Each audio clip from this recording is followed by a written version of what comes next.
This is one of the most controversial Gospels we'll read in a year. You'll understand why in a minute. It talks about Jesus wanting to bring fire on the earth. Let me read it to you. Jesus said to his disciples, I came to bring fire on the earth, and how I wish it were already kindled. I have a baptism with which to be baptized, and what stress I am under until it is completed. Did you think that I've come to bring peace to the earth? No, I tell you, but rather division. From now on, 5 in one household will be divided. 3 against 2 and 2 against 3. They will be divided, father against son, and son against father, mother against daughter, and daughter against mother. Mother-in-law against her daughter-in-law, and daughter-in-law against her mother-in-law. The Gospel of the Lord. Praise to you, Lord Jesus Christ.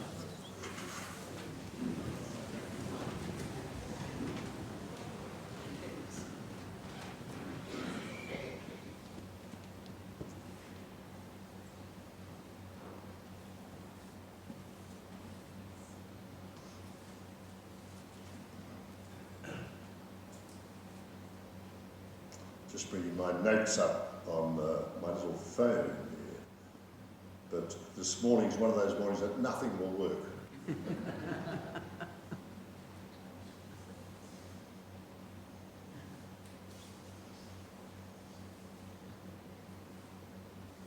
Success. In a nutshell, what would you say was the basic teaching of Jesus? Well, I guess I'd say, and I think most of us would say, that his basic message, his basic teaching was love. In fact, I was talking to a woman yesterday who had about a week to live.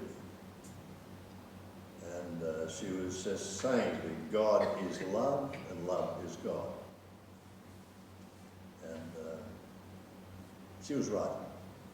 It was a very important moment in her life to grasp that profound mystery. I think most of us would say that in a nutshell, that this is what Jesus was talking about. This is what he was acting about. This is why he died. He also promises peace. He said, peace I bequeath to you, peace I give you. And yet today's gospel stands in stark contrast, in brutal contrast to that sort of message. I noticed, by the way, I think I'm open to correction here, but I think in the American church they don't actually read this gospel on this Sunday. Smart people, those Americans, particularly those of us who've got to preach about it. But today's gospel is not about love; it's about fire. It's not about peace, it's about division. And when they get to those divisions, I really think when it cuts deep into mother-in-laws and daughters-in-law, my gosh, that's a fraught area, isn't it? Not with everyone, but let me tell you a little story. Ludwig von Beethoven had a trick for his polite audiences, particularly if he believed that they weren't really interested in serious music. He'd sit at the piano and perform one of those slow Beethoven movements. A piece so gentle and so beautiful that everyone would be lulled into thinking the world was such a soft and cosy place.